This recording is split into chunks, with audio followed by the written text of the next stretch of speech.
Start करते हैं इस लेक्चर में डिसऑर्डर ऑफ एक्सक्रीटरी सिस्टम। तो एक्सक्रीटरी सिस्टम के कौन कौन से इसमें डिसऑर्डर होते हैं इसको डिस्कस करेंगे। फर्स्ट हम लोग स्टार्ट करेंगे यूरीमिया। सो यूरीमिया किसे बोलते हैं? यूरीमिया का मतलब होता है एक्यूमुलेशन ऑफ यूरिया। जब यूरिया का एक्यूमुलेशन ब्लड में हो जाता है, ठीक है, जब यूरिया का एक्यूमुलेशन ब्लड में हो जाता है तो इसे क्या बोलते हैं? Uraemia. Uraemia is simply accumulation, किसका एक्यूमुलेशन? यूरिया का। जब यूरिया का एक्यूमुलेशन ब्लड में हो जाता है तो इसे क्या बोलते हैं? यूरीमिया। तो यूरीमिया एक्यूमुलेशन ऑफ यूरिया, जब यूरिया का एक्यूमुलेशन ब्लड में हो जाता है तो इसे क्या बोलते हैं? यूरीमिया। आखिर में यूरीमिया क्यों होता है? Due to kidney failure. Kidney failure की वजह से क्या हो सकता है भाई? यूरीमिया होता है, ठीक है। सो यूरीमिया क्यों होता है? Due to kidney failure. Kidney failure या इसे क्या बोलते हैं?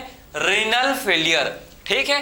तो इसे आप किडनी फेलियर या फिर आप इसे क्या बोल सकते हो? Renal failure. इसके चलते अगर किडनी काम नहीं कर, जब किडनी का माल फंक्शनिंग, ठीक है, जब किडनी अपना माल फंक्शनिंग मतलब किडनी अपना फंक्शन करना छोड़ देगा, किडनी जब अपना फंक्शन नहीं करता, माल फंक्शनिंग करता है, प्रॉपर फंक्शनिंग नहीं करेगा, तो भाई किडनी क्या करता है? किडनी यूरिया को भी यूरिन के थ्रू रिमूव करता है। इतना पता है ना? किडनी क्या करता है? किडनी भाई हम लोग का यूरिया को रिमूव करता है थ्रू यूरिन के थ्रू, ठीक है। यूरिन के थ्रू क्या करता है? किडनी यूरिया को रिमूव एक्सक्रीट करता है। अगर किडनी अपना माल फंक्शनिंग करेगा, किडनी अगर अपना प्रॉपर फंक्शनिंग नहीं करेगा तो इससे क्या होगा? ब्लड में आपके यूरिया एक्यूमुलेट हो जाएंगे। इससे क्या होगा भाई? जब यूरिया यूरिन के थ्रू मतलब नहीं निकलेगा, एक्सक्रीट नहीं होगा, तो यूरिया कहाँ जाएगा? ब्लड में एक्यूमुलेट हो जाएगा। और जब यूरिया ब्लड में एक्यूमुलेट हो जाएगा, ठीक है, तो ये क्या करता है? इससे क्या होता है? जो आपके वाइटल ऑर्गन है, ठीक है, बाकी के टिश्यू ऑर्गन लोग को क्या करेंगे भाई? ये यूरिया डैमेज करेगा, ठीक है। बाकी के टिश्यू ऑर्गन को क्या करेगा? जो यूरिया है ये डैमेज करेगा। समझ गए? तो आखिर में आई होप आपको समझ आया होगा कि यूरीमिया क्यों होता है। समझ गए?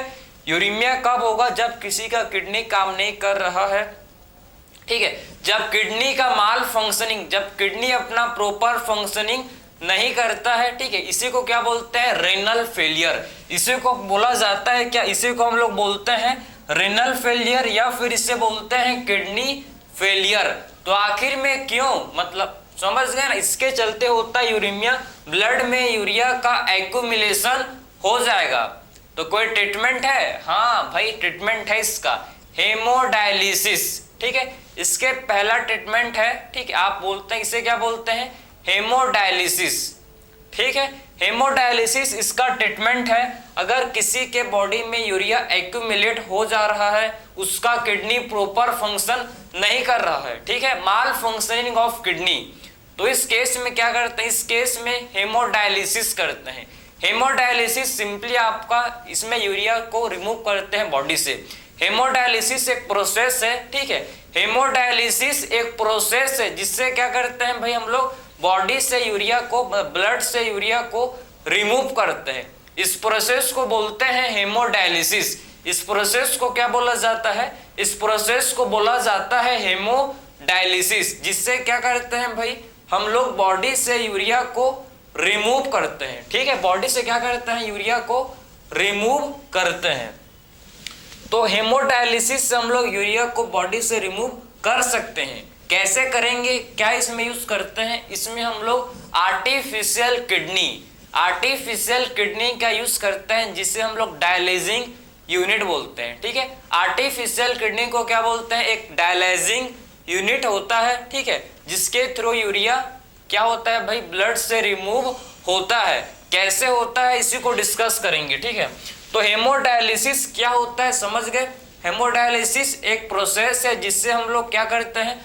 ब्लड से यूरिया को रिमूव किया जाता है, ठीक है। देखो, सबसे पहला पेशेंट, सबसे पहले क्या करते हैं हम लोग? सबसे पहले हम लोग पेशेंट, जो भी पेशेंट है जिसको यूरीमिया हो गया है, ठीक है, कोई भी पेशेंट है जिसको क्या हो गया है भाई, उसको यूरीमिया है, मतलब एक्यूमुलेशन, उसके ब्लड में यूरिया एक्यूमुलेट हो गए हैं, तो क्या करेंगे इस केस में क्या करेंगे, इस केस में देखो उस पर्सन का जो रेडियल आर्टरी है, उस पर्सन का जो क्या है भाई रेडियल आर्टरी से ब्लड को क्या करेंगे भाई, उस पर्सन का हम लोग रेडियल आर्टरी से ब्लड को ड्रेन करेंगे, मतलब ब्लड को निकालेंगे। किससे निकालेंगे, हम लोग का रेडियल आर्टरी, उस पेशेंट के रेडियल आर्टरी, जो पेशेंट है, पेशेंट के रेडियल आर्टरी से क्या करते हैं भाई, ब्लड को ड्रेन करते हैं, समझे, ब्लड को ड्रेन आउट करते हैं। किससे, ब्लड को ड्रेन आउट करते हैं फ्रॉम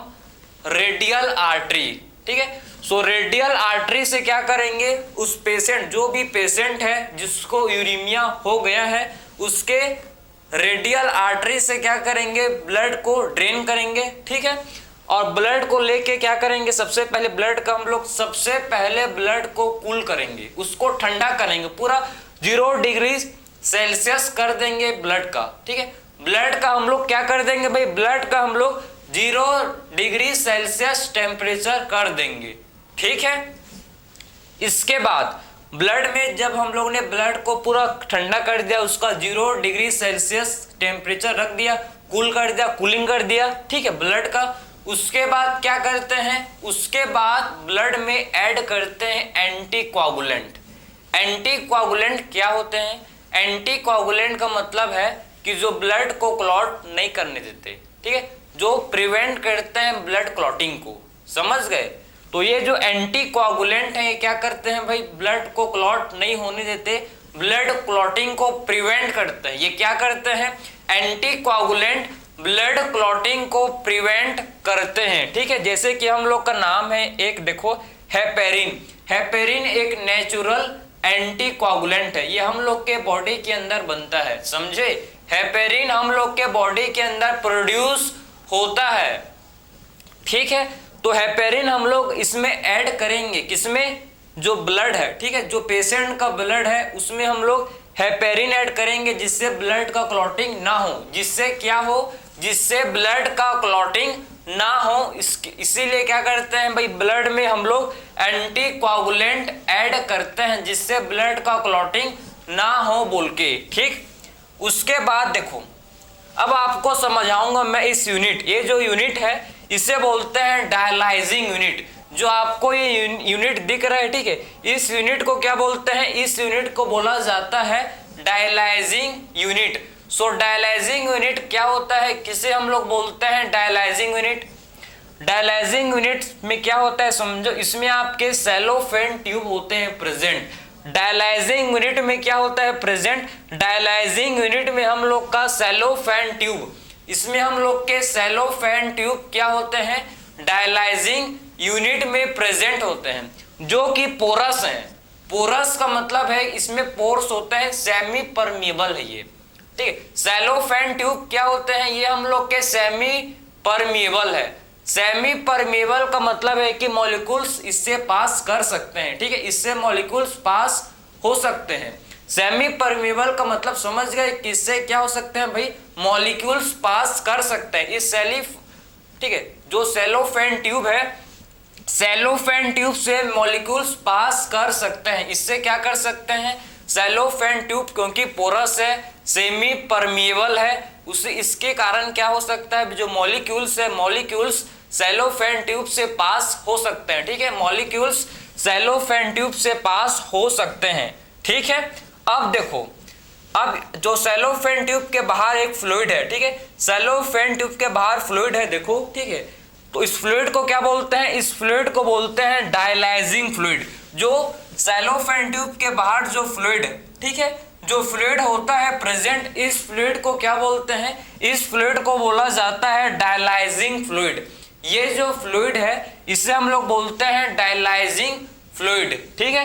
डायलाइजिंग फ्लूइड देखो, डायलाइजिंग फ्लूइड में क्या होता है प्रेजेंट, डायलाइजिंग फ्लूइड में प्लाज्मा, जो प्लाज्मा का कंस्टिट्यूएंट है, जो प्लाज्मा का कंपोजिशन है, मतलब जैसे कि प्लाज्मा में वाटर, आपके वाटर होते हैं, न्यूट्रिएंट होते हैं, ठीक समझे, जैसे कि glucose, fatty acid, amino acid, mineral ions होते हैं, सारा चीज सिमिलर कंपोजिशन, जो प्लाज्मा में कंपोजिशन होता है वही सिमिलर कंपोजिशन किसमें रखते हैं भाई, ये आपके डायलाइजिंग फ्लूइड में भी सिमिलर कंपोजिशन होता है। जो आपके प्लाज्मा में है कंपोजिशन, जो भी ग्लूकोज, अमीनो एसिड, जो भी चीज प्रेजेंट है किसमें, प्लाज्मा में, वही सेम चीज सिमिलर कंपोजिशन किसमें रखते हैं हम लोग, वही सिमिलर कंपोजिशन रखते हैं किसमें, डायलाइजिंग फ्लूइड में, वही बिल्कुल प्लाज्मा के जैसे सिमिलर कंपोजिशन को रखते हैं। क्यों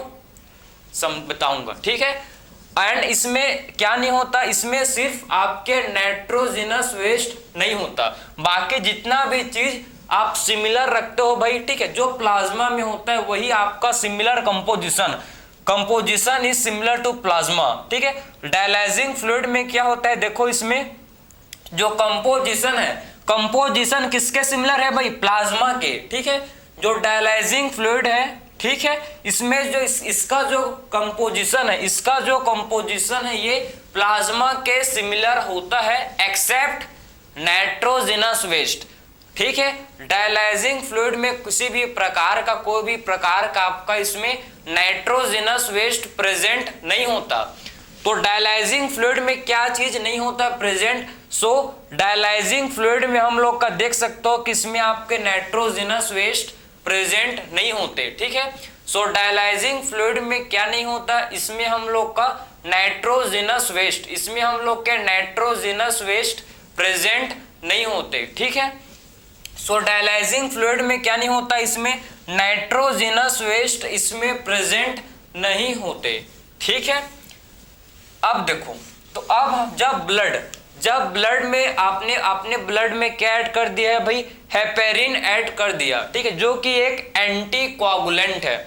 अब जो देखो जो ब्लड है ये जब ये सेलोफेन ट्यूब से पास होता है, जब ब्लड जो है ये सेलोफेन ट्यूब से पास होता है तो क्या होगा, देखो आपके जो भी न्यूट्रिएंट्स जैसे कि glucose, amino acid, mineral ions, ये आपके डायलाइजिंग फ्लूइड में पास नहीं होंगे। पोरस है, मानता हूं कि मैं कि आपका सेलोफेन ट्यूब जो है पोरस है, ये कौन से मॉलिक्यूल्स को पास करेगा, इसमें आपके मॉलिक्यूल्स पास होते हैं अकॉर्डिंग टू कंसंट्रेशन ग्रेडियंट, ठीक है। कंसंट्रेशन ग्रेडियंट के अकॉर्डिंग क्या होता है, इसमें सेलोफेन ट्यूब से जो भी मॉलिक्यूल्स ये पास करते हैं, तो सेलोफेन ट्यूब से मॉलिक्यूल्स कैसे पास करते हैं, अकॉर्डिंग टू किसके अकॉर्डिंग, कंसंट्रेशन ग्रेडियंट। हमेशा जो मॉलिक्यूल्स है हाई कंसंट्रेशन से कहां पास करता है, हाई कंसंट्रेशन से मॉलिक्यूल लो कंसंट्रेशन की ओर मूव करता है, ठीक है। जो भी मॉलिक्यूल्स होता है, जो भी मॉलिक्यूल्स कहां से कहां मूव करता है, molecules always move from higher concentration to lower concentration, ठीक है। मॉलिक्यूल्स हमेशा हायर कंसंट्रेशन से कहां फ्लो करते हैं, लोअर कंसंट्रेशन की तरफ फ्लो करते हैं, ठीक। तो अब हमको पता है कि डायलाइजिंग फ्लूइड है, इसमें आपका सारा कंपोजिशन, जो भी आपका प्लाज्मा का कंपोजिशन है सारा सिमिलर है। तो इसमें आपका किसी भी मॉलिक्यूल, जो भी इसमें प्लाज्मा में प्रोटीन, आपके जो भी चीज होंगे, amino acid, glucose, mineral ions, ये आपके डायलाइजिंग फ्लूइड में पास नहीं होंगे, क्योंकि आपका ये दोनों का कंसंट्रेशन, डायलाइजिंग फ्लूइड का कंसंट्रेशन एंड आपका जो ब्लड है, ठीक है, ब्लड का जो प्लाज्मा है उसका कंसंट्रेशन सिमिलर है, तो किसी भी चीज का क्या नहीं होगा, इसमें ट्रांसफर फ्लो नहीं होगा, सिवाय नाइट्रोजनस वेस्ट। जो प्लाज्मा में नाइट्रोजनस वेस्ट है ये आपके डायलाइजिंग फ्लूइड में आ जाएंगे, समझे क्यों भाई, आपके क्योंकि डायलाइजिंग फ्लूइड में नाइट्रोजनस वेस्ट एब्सेंट है। डायलाइजिंग फ्लूइड में क्या है, इसमें हम लोग के नाइट्रोजनस वेस्ट एब्सेंट होते हैं, इसीलिए आप समझो कि ये जो हम लोग का सेलोफेन ट्यूब है, सेलोफेन ट्यूब से हम लोग का जो नाइट्रोजनस वेस्ट है, नाइट्रोजनस वेस्ट जो है भाई सेलोफेन ट्यूब से कहाँ जाते हैं, हम लोग क्या जाते हैं किसमें, ये डायलाइजिंग फ्लूइड में आ जाते हैं, समझे। तो सेलोफेन ट्यूब में जो हम लोग का नाइट्रोजिनस वेस्ट है ये हम लोग के कहाँ जाता है, ये हम लोग का डायलाइजिंग फ्लूइड में आ जाता है, क्योंकि डायलाइजिंग फ्लूइड में नाइट्रोजिनस वेस्ट एब्सेंट है, क्योंकि डायलाइजिंग फ्लूइड में जो है नाइट्रोजिनस वेस्ट नहीं है। तो भाई देखो सेलोफेन ट्यूब में जो प्लाज्मा है उसमें आपका जो नाइट्रोजिनस वेस्ट का कंसंट्रेशन ज्यादा है एंड डायलाइजिंग फ्लूइड में कंसंट्रेशन कम है, मतलब है ही नहीं। ठीक है, तो आप समझ गए कि हाई कंसंट्रेशन से कहां जाएगा, जो नाइट्रोजिनस वेस्ट है आपके ब्लड में भाई हाई कंसंट्रेशन में है तो कहां फ्लो करेगा, ये हम लोग के डायलाइजिंग फ्लूइड में फ्लो करेगा। ठीक है, जैसे कि यूरिक एसिड, ठीक, इसको अच्छे से देखो आप, यूरिया, जो भी नाइट्रोजिनस वेस्ट है ब्लड में, जो भी क्या है नाइट्रोजिनस वेस्ट जो भी ब्लड में प्रेजेंट है, सारा नाइट्रोजिनस वेस्ट कहां जाएगा भाई, हम लोग के डायलाइजिंग, ठीक है, डायलाइजिंग फ्लूइड में आ जाएगा। जो भी नाइट्रोजिनस वेस्ट है देखो ये हम लोग के डायलाइजिंग फ्लूइड में आ जाएगा। ठीक है, जैसे कि यूरिया, यूरिक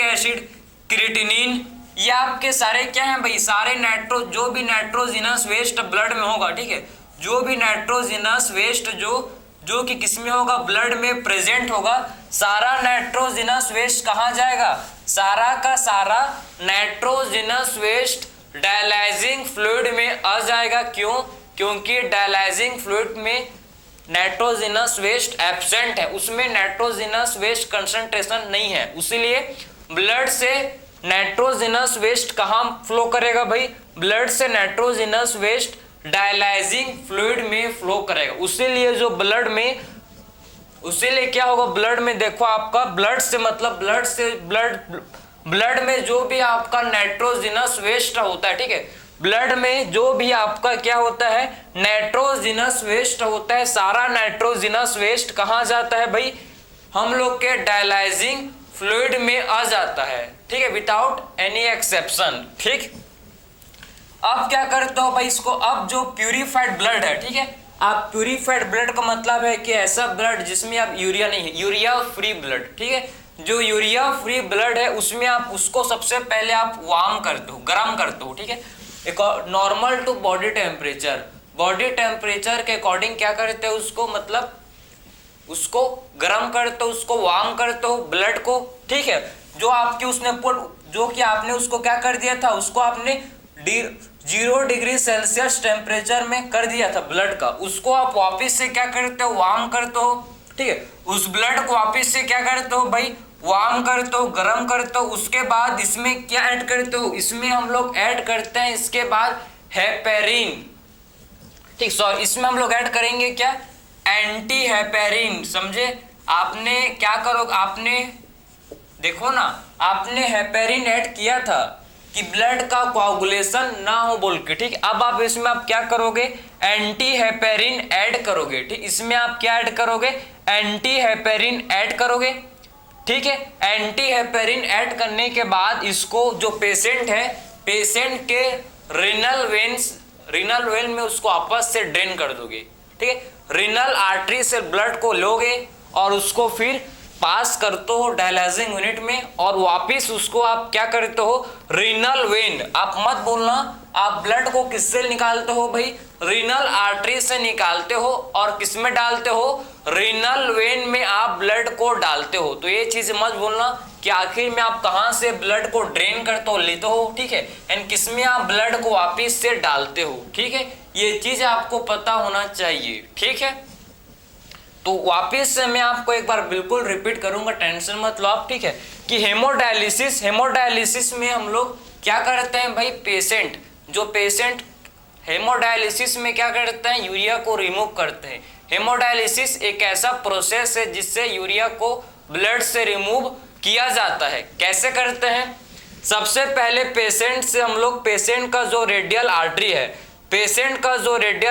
है उससे ब्लड को ड्रेन करते हैं और उसको सबसे पहले ठंडा कर देते हैं, कूल कर देते हैं। ठीक है, समझे। उसके बाद इसमें क्या ऐड करते हैं, हेपेरिन, जो कि एंटी कोआगुलेंट है। इसके बाद ब्लड में क्या ऐड करते हैं, इसके बाद ब्लड में ऐड किया जाता है जिसे बोलते हैं हेपेरिन।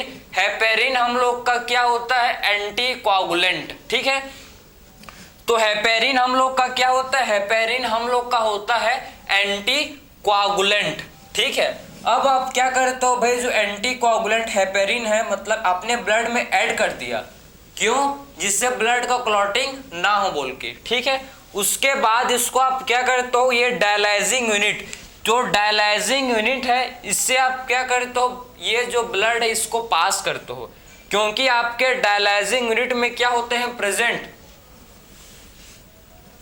डायलाइजिंग यूनिट में क्या होते हैं प्रेजेंट, इसमें हम लोग का सेलोफेन ट्यूब होता है। ठीक है, सो डायलाइजिंग यूनिट में क्या होता है प्रेजेंट, इसमें हम लोग का सेलोफेन ट्यूब। डायलाइजिंग यूनिट में क्या होता है प्रेजेंट, इसमें हम लोग का सेलोफेन ट्यूब होता है प्रेजेंट, जो कि पोरस है, मतलब सेमी परमिएबल है, इससे मॉलिक्यूल्स पास कर सकते हैं, मॉलिक्यूल्स पास होते हैं अकॉर्डिंग टू कंसंट्रेशन ग्रेडियंट। ठीक है, तो सेलोफेन ट्यूब से मॉलिक्यूल्स पास हो जाते हैं अकॉर्डिंग टू, किसके अकॉर्डिंग भाई, कंसंट्रेशन ग्रेडियंट के अकॉर्डिंग जो है, इससे मॉलिक्यूल्स पास कर सकते हैं माफ। ठीक है, मॉलिक्यूल्स जो है इससे पास हो जाते हैं। ठीक है, तो सेलोफेन ट्यूब से जो मॉलिक्यूल्स है इससे पास हो जाते हैं। ठीक, अब जो आप समझो, ध्यान से इसको देखो। ठीक है, अब जो आप इसमें आप जब ब्लड पास, देखो भाई आपने सेलोफेन ट्यूब लिया, सेलोफेन ट्यूब के बाहर क्या है, इसमें आपका डायलाइजिंग फ्लूइड है, और डायलाइजिंग फ्लूइड का जो कंपोजिशन है बिल्कुल प्लाज्मा जैसे, बिल्कुल सेम टू सेम प्लाज्मा जैसे कंपोजिशन, सिमिलर टू प्लाज्मा है। ठीक है, इसका जो भी कंपोजिशन है सिमिलर टू किसके, बिल्कुल सिमिलर है किसके, प्लाज्मा के कंपोजिशन से सिमिलर है। लेकिन बस इसमें आपके डायलाइजिंग फ्लूइड में क्या नहीं होता, इसमें हम लोग का नाइट्रोजिनस वेस्ट प्रेजेंट नहीं होता, इसमें हम लोग का क्या नहीं होता, नाइट्रोजिनस वेस्ट प्रेजेंट नहीं होता। ठीक है, तो जब इससे जब ब्लड जो है सेलोफेन ट्यूब से फ्लो होता है, ठीक है, जब ब्लड जो है सेलोफेन ट्यूब से फ्लो होता है, तो ब्लड में जो यूरिया है ये आपके डायलाइजिंग यूनिट में फ्लो हो जाता है भाई। जो हम लोग का यूरिया ये डायलाइजिंग फ्लूइड में बाहर निकल जाता है ब्लड से, क्यों भाई, क्योंकि ब्लड में यूरिया का कंसंट्रेशन जाता है ना, समझे, ब्लड में आपके नाइट्रोजिनस वेस्ट का जो कंसंट्रेशन है, ब्लड में जो नाइट्रोजिनस वेस्ट का कंसंट्रेशन है ज्यादा है, उसीलिए जो नाइट्रोजिनस वेस्ट है, उसीलिए जो ब्लड में नाइट्रोजिनस वेस्ट है कहाँ फ्लो करते हैं, हम लोग के ये डायलाइजिंग फ्लूइड में फ्लो करते हैं, क्योंकि आपके डायलाइजिंग फ्लूइड में नाइट्रोजिनस वेस्ट आप नहीं रखे हो भाई, आपने एक्सेप्ट नाइट्रोजिनस वेस्ट सारा कंपोजिशन सेम रखा, आपने सिर्फ इसमें नाइट्रोजिनस वेस्ट नहीं रखा, उसीलिए आपका जो ब्लड में जो भी नाइट्रोजिनस वेस्ट है ये सारा आपका डायलाइजिंग फ्लूइड में आ जाता है। ठीक है, डायलाइजिंग फ्लूइड में जो भी नाइट्रोजिनस वेस्ट है ये सारा नाइट्रोजिनस वेस्ट फ्लो हो जाते हैं। ठीक है, उसके बाद जो प्यूरिफाइड ब्लड है, उसको आप क्या करते हो, वार्म, उसको गर्म करते हो, पहले आपने उसको ठंडा किया, उसके बाद आपने उसको गर्म किया। ठीक है, और उसमें आप क्या ऐड करते हो, फिर उसके बाद उसमें आप ऐड करते हैं भाई हम लोग एंटी हेपेरिन, क्या ऐड करते हैं, इसके बाद हम लोग इसमें एंटी हेपेरिन ऐड करते हैं। एंटी हेपेरिन ऐड करने के बाद पेशेंट के रीनल वेन में वापस उसको क्या करते हैं, वापस से ड्रेन करते हैं। कहाँ से ब्लड को लिए थे पेशेंट का, कहाँ से, रीनल आर्टरी से, ठीक है, सॉरी रेडियल आर्टरी से हम लोग ब्लड को ड्रेन किए थे, और वापस किस में डालेंगे भाई, रेडियल वेन में, रेडियल वेन, सॉरी ये आपका रेडियल वेन होगा। ठीक है, ये क्या होगा, रेडियल वेन। ठीक है, सो रेडियल वेन में क्या करते हैं, वापस से पेशेंट में डाल देते हैं, समझ गए। तो ये आपका प्रोसेस था हेमोडायलिसिस। ठीक है, ये आपका परमानेंट क्योर नहीं है, आपको हर एवरी वीक आपको आना पड़ेगा, करवाना पड़ेगा इसे, समझे ना। एवरी वीक क्या होता है भैया, हेमोडायलिसिस होता है, ऐसा नहीं कि एक बार हो गया फिर नहीं लगा, ऐसा नहीं, वापस आपके बॉडी में आप वापस से क्या बन जाएंगे, यूरिया बन जाएगा, नाइट्रोजिनस वेस्ट बनेंगे, क्योंकि आपके बॉडी में मेटाबॉलिक रिएक्शन होते रहेंगे भाई, समझे ना। तो आई होप आपको समझ आया होगा कि हेमोडायलिसिस क्या है। ये टेम्पररी हम लोग का प्रिवेंशन है, परमानेंट क्योर है, क्या है, किडनी ट्रांसप्लांटेशन, ठीक है। परमानेंट क्योर की तरफ अगर आप चलोगे तो जिसे क्या बोलते हैं, किडनी ट्रांसप्लांटेशन। जो भी हेल्दी डोनर है अगर वो डोनेट करना चाहता है तो ये आपका परमानेंट क्योर है, ठीक। ये आपका परमानेंट क्योर होता है किडनी। आपके स्टार्टिंग में साफ इसको मेंशन किया, अल्टीमेट, ठीक है, समझे। ये अल्टीमेट आपका है किडनी ट्रांसप्लांटेशन, जिसमें हेल्दी डोनर का, ठीक है, हेल्दी डोनर का क्या करते हैं, किडनी को निकालते हैं भाई, लेते हैं, और उस पेशेंट जो कि जिसका किडनी फेल हो गया है, किडनी फेलियर, रिनल फेलियर, जो पर्सन का किडनी काम नहीं कर रहा है, उसमें उसको ट्रांसप्लांट करते हैं, उस पर्सन में इसको डालते हैं, ठीक है। सो नेक्स्ट हम लोग का सेकंड मेथड है, ये आपका पहला मेथड है, ठीक है, समझ गए। लेकिन जो आपका किडनी ट्रांसप्लांटेशन जो मैं आपको बता रहा हूं, देखो किडनी ट्रांसप्लांटेशन जो है, ट्रांसप्लांटेशन, ठीक है, किडनी ट्रांसप्लांटेशन किनके बीच में, आप किडना, ठीक है, अगर आपका किडनी काम नहीं कर रहा है, ठीक है, तो आप किसका लोगे, आप किसी का भी ले नहीं सकते, क्योंकि जो होस्ट है उसका जो इम्यून सिस्टम है उसको रिजेक्ट कर देगा। आप किसी का भी किडनी नहीं ले सकते भाई, ऐसा नहीं कि आप कोई भी मिले दे दो भाई, ऐसा नहीं होता, ठीक है, क्योंकि आपका जो बॉडी है, जो होस्ट का, जो पेशेंट है, जो होस्ट का बॉडी होता है, ये उसको रिजेक्ट कर देगा, उसका जो इम्यून सिस्टम, उसका जो इम्यूनिटी है, बाहर का कोई किडनी आएगा उसको खत्म, रिजेक्ट कर देगा।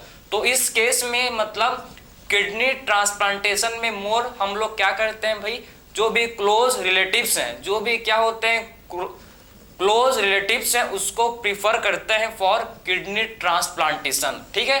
तो किडनी ट्रांसप्लांटेशन के लिए क्लोज रिलेटिव्स को प्रीफर करते हैं, जिससे आपका चांस ऑफ रिजेक्शन मिनिमाइज हो, जिससे क्या हो, चांस ऑफ रिजेक्शन, आपके जो होस्ट का इम्यून सिस्टम है वो किडनी को मतलब रिजेक्ट ना करे, ठीक है, रिजेक्शन का चांस मिनिमाइज हो, जिससे क्या हो, रिजेक्शन का चांस मिनिमाइज हो। इसीलिए हम लोग इसमें क्या करते हैं भाई, क्लोज रिलेटिव्स को प्रीफर करते हैं, ठीक है, आपका कोई भाई बहन, कोई भी आपका क्लोज, ठीक है, ऐसा नहीं कि पराया, ठीक है, क्लोज रिलेटिव्स को प्रीफर करते हैं फॉर किडनी ट्रांसप्लांटेशन, समझ गए।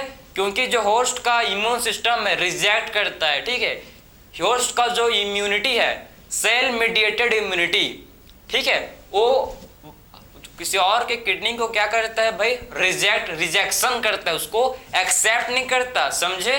तो यह आपका सेकेंड मेथड है, ठीक है, किडनी ट्रांसप्लांटेशन, समझ गए। तो आई होप आपको ये जो हेमोडायलिसिस वाला केस है, अगर किसी को यूरीमिया हो गया, अगर हो जाएगा तो क्या करते हैं इसमें, समझ गए ना, बिल्कुल, ठीक है। तो यूरीमिया के केस में क्या किया जाता है, कौन कौन से इससे मतलब ट्रीटमेंट है, ठीक है, कौन कौन सा ट्रीटमेंट है, मैंने आपको समझाया कि पहला हीमोडायलिसिस किया जाता है, ठीक है। हेमोडायलिसिस अगर उसके बॉडी में, किसी के बॉडी में यूरिया का एक्यूमुलेशन हो जा रहा है, ठीक है, तो इससे हम लोग क्या करते हैं, हेमोडायलिसिस। लेकिन वही हर हफ्ते आपको जाना पड़ेगा, हर एवरी वीक आपको हॉस्पिटल जाना पड़ेगा, कुछ घंटे बिताना पड़ेगा, ठीक है।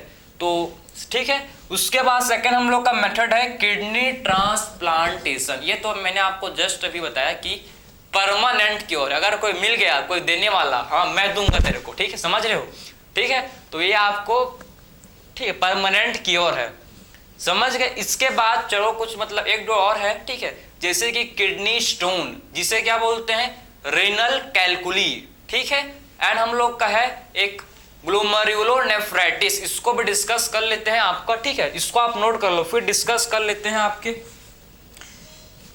कुछ और डिसऑर्डर हैं, इसको देख लेते हैं, ठीक। चलो, तो आई होप ये समझ आया, कमेंट में बताना बिल्कुल, ठीक है। अगर आपको 100% क्लियर है तो आप प्लीज बताना कि हाँ कि समझ आ गया। अब चलेंगे, चलो, कि किडनी स्टोन, जिसे क्या बोलते हैं, रीनल कैलकुली, क्या होता है भाई, डिस्कस करेंगे। चलो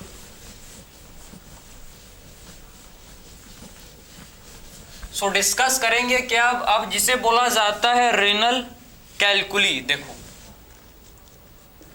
रेनल कैलकुली, रेनल वर्ड, ठीक है, हमेशा याद रखना कहीं भी रेनल वर्ड आए, रेनल का मतलब आपका किडनी है, ठीक है। रेनल किसे बोलते हैं, रेनल का मतलब क्या होता है, किडनी, ठीक।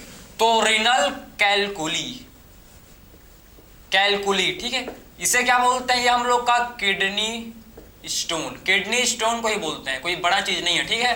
किडनी स्टोन को ही क्या बोला जाता है, किडनी स्टोन को ही रेनल कैलकुली बोला जाता है, समझ गए।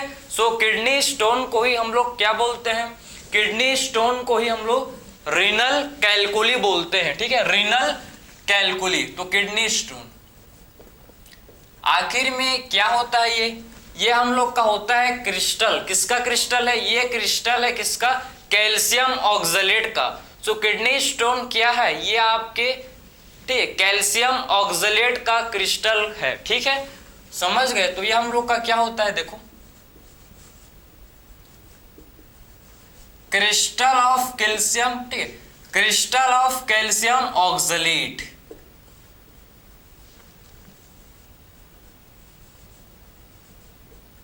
ठीक है। कैल्शियम ऑक्सलेट का ये क्या है, समझो, ये हम लोग के कैल्शियम ऑक्सलेट का क्रिस्टल है, ठीक है।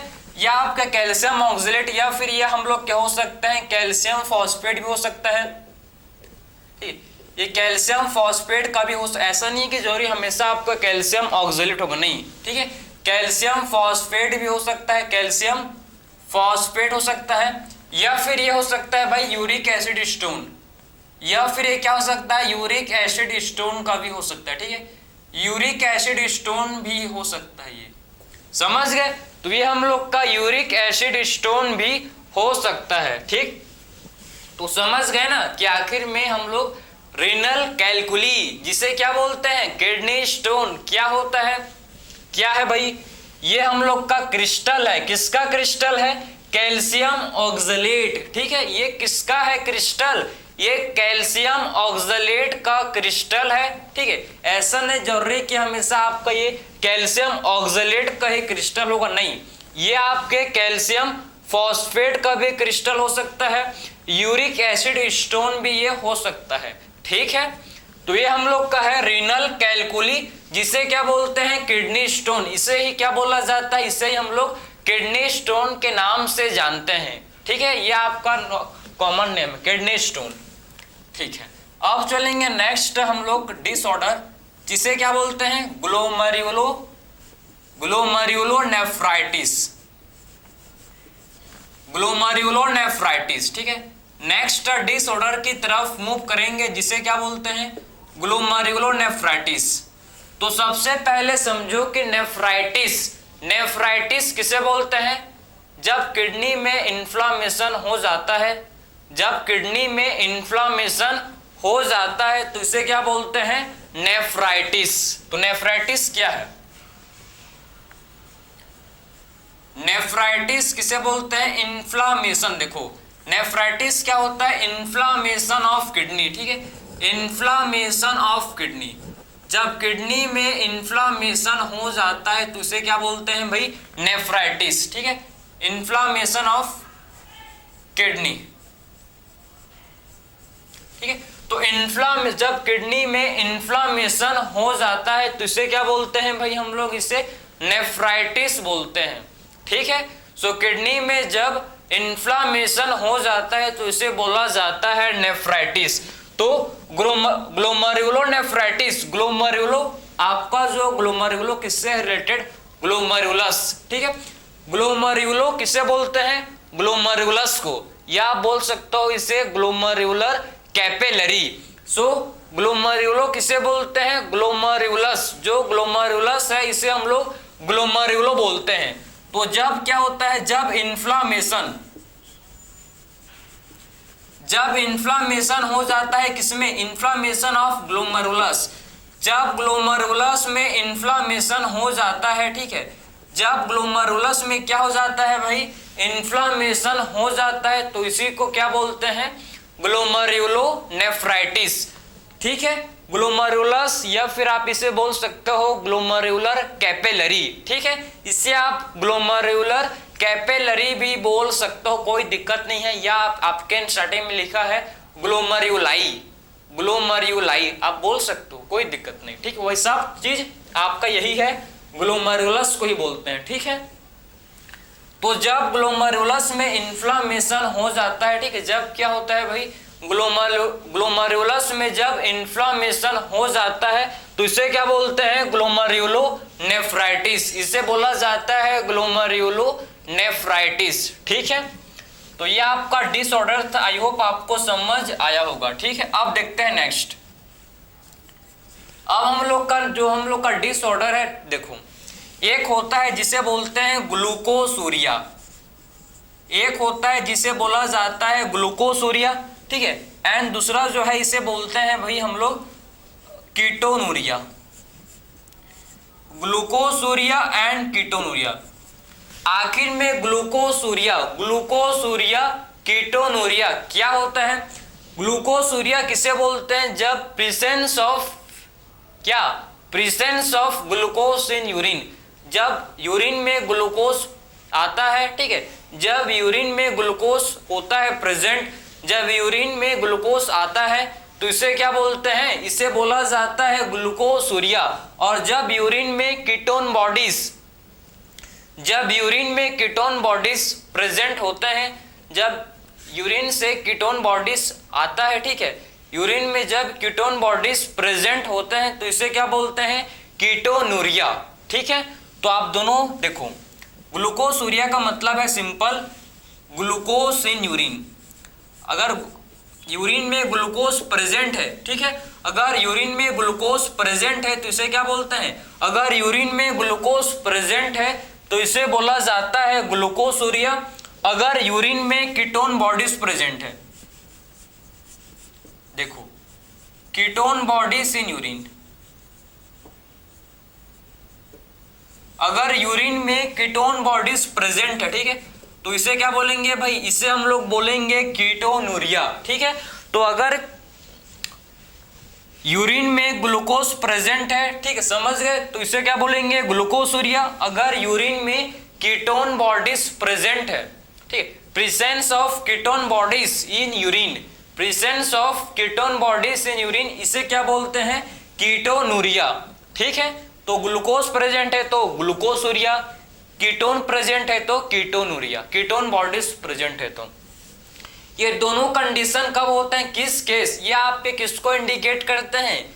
कब होता है ऐसी? डायबिटीज मेलाइटस, जब किसी को डायबिटीज मेलाइटस हो गया है, ठीक है, जब किसी को डायबिटीज मेलाइटस हो गया है भाई, ठीक है, तो ये आप, अगर आपके यूरिन में मतलब यूरिन में आपके अगर शुगर मतलब ग्लूकोज आ रहा है, ग्लूकोज प्रेजेंट है, या फिर यूरिन में कीटोन बॉडीज प्रेजेंट है, तो ये किसको इंडिकेट कर रहे हैं? ये इंडिकेट कर रहे हैं किसे? डायबिटीज मेलाइटस, डायबिटीज मेलाइटस को ये इंडिकेट कर रहे हैं, समझे? तो ये किसे इंडिकेट कर रहे हैं? हम लोग के ये डायबिटीज मेलाइटस को इंडिकेट कर रहे हैं, समझ गए? तो ये हम लोग के किसे इंडिकेट कर रहे हैं? देखो, डायबिटीज मेलाइटस। डायबिटीज मेलाइटस क्यों होता है? आखिर में किसी को भी डायबिटीज मेलाइटस, आपने सुना होगा डायबिटीज हो गया उसे, ठीक है, तो आखिर में डायबिटीज होता है क्यों? ये जो हम लोग का डायबिटीज मेलाइटस है क्यों होता है? Due to deficiency of insulin. जब बॉडी आपका प्रॉपर इंसुलिन सिक्रीशन ना करे, ठीक है, जब बॉडी आपका प्रॉपर इंसुलिन प्रोड्यूस ना करे तो इससे क्या होता है भाई? डायबिटीज मेलाइटस, समझे? उसे बाहर से हम लोग को टैबलेट के फॉर्म में, इंजेक्शन के फॉर्म में क्या करते हैं?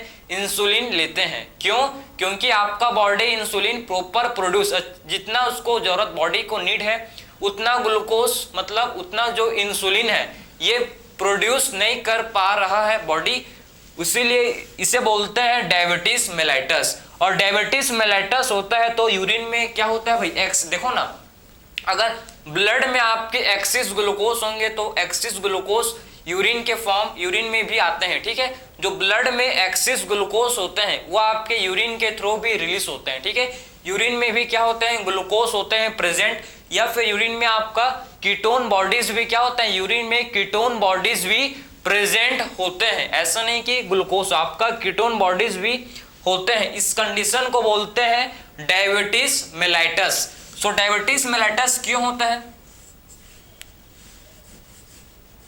Due to deficiency of insulin. ठीक है, due to deficiency of insulin, insulin के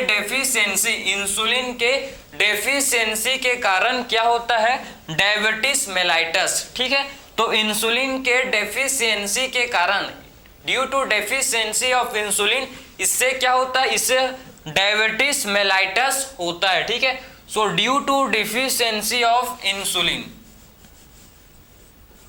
ठीक है, due to deficiency of insulin, इसके वजह से क्या होता है भाई, इसकी वजह से डायबिटीज मेलाइटस होता है। ठीक है, इसकी वजह से क्या होता है, डायबिटीज मेलाइटस होता है due to deficiency of insulin. समझ रहे हो? ठीक है, सो इंसुलिन के डेफिशिएंसी के कारण क्या होता है भाई, हम लोग का डायबिटीज मेलाइटस होता है।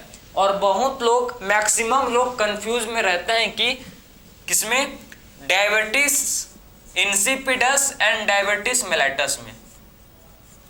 एक होता है जिसे बोलते हैं डायबिटीज इंसिपिडस। मैक्सिमम लोग क्या होता है, यही आपके दो टर्म में आप कंफ्यूज होते होंगे। ठीक है, कि आखिर में ये हम लोग का डायबिटीज मेलाइटस क्या है भाई, आपने समझ लिया ना कि डायबिटीज मेलाइटस किसे बोलते हैं, और एक हम लोग का है डायबिटीज इंसिपिडस। अगर आपने क्वेश्चन देखा हुआ PYQ, ठीक है, बहुत पहले का, ठीक है, तो इसमें आपका आया है कि डायबिटीज इंसिपिडस, ये आपके chemical control and coordination chapter में भी है। ऐसा नहीं कि नहीं है, ये है, लेकिन अभी आप क्वेश्चन को सॉल्व करोगे तो आपको मिलेगा, तो आप क्या करोगे, आखिर में दोनों का डिफरेंस क्या है। डायबिटीज इंसिपिडस क्या होता है, डायबिटीज इंसिपिडस क्यों होता है, due to low secretion of ADH। जब ADH का सिक्रीशन कम होता है, ठीक है, समझे, जब बॉडी, जब आपका ADH का कम सिक्रीशन करेगा, जब लो सिक्रीशन होता है, ठीक है, समझे, तो इससे क्या होता है भाई, डायबिटीज इंसिपिडस। ठीक है, समझ गए, तो इससे क्या होता है, डायबिटीज इंसिपिडस। ठीक, समझे ना। So due to low secretion of, due to low secretion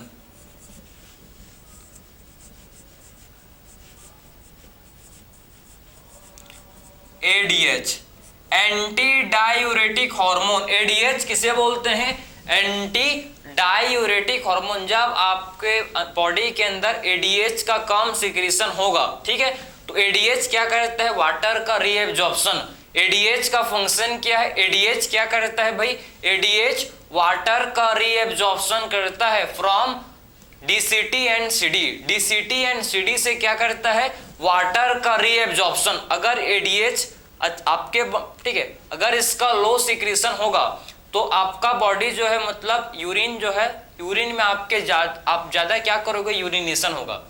ठीक है, यूरिन में मोर वाटर प्रेजेंट होगा, आपके यूरिन ज्यादा क्या होगा भाई, इसमें मोर वाटर होगा। क्यों, क्योंकि वाटर का जो एब्जॉर्प्शन था ये बहुत रुक जाएगा भाई। जब ADH का कम सिक्रीशन होगा, समझो ना, ये ADH क्या करता है, पानी को एब्जॉर्ब करता है, पानी को एब्जॉर्ब करता है। अगर ये इसका अगर लो सिक्रीशन हो गया तो पानी को एब्जॉर्ब कौन करेगा, वाटर का एब्जॉर्प्शन कौन करेगा, कोई नहीं करेगा। ठीक है, तो वाटर जो है यूरिन के फॉर्म में रिलीज हो जाएगा। वाटर जो है, बॉडी का वाटर आपका ज्यादा क्या होगा, ज्यादा आपके मोर वाटर होंगे किसमें, यूरिन में। यूरिन आपका ज्यादा वाटर होगा। तब समझ गए, तो ADH का जब कम सिक्रीशन होता है तो इसमें आपके मोर यूरिन क्या होते हैं, मोर वाटर यूरिन के थ्रू क्या होते हैं, एक्सक्रीट होते हैं। समझ गए, सो मोर वाटर क्या होते हैं भाई, यूरिन के थ्रू एक्सक्रीट होते हैं, रिमूव होते हैं। ठीक है, ड्यू टू डायबिटीज इंसिपिडस।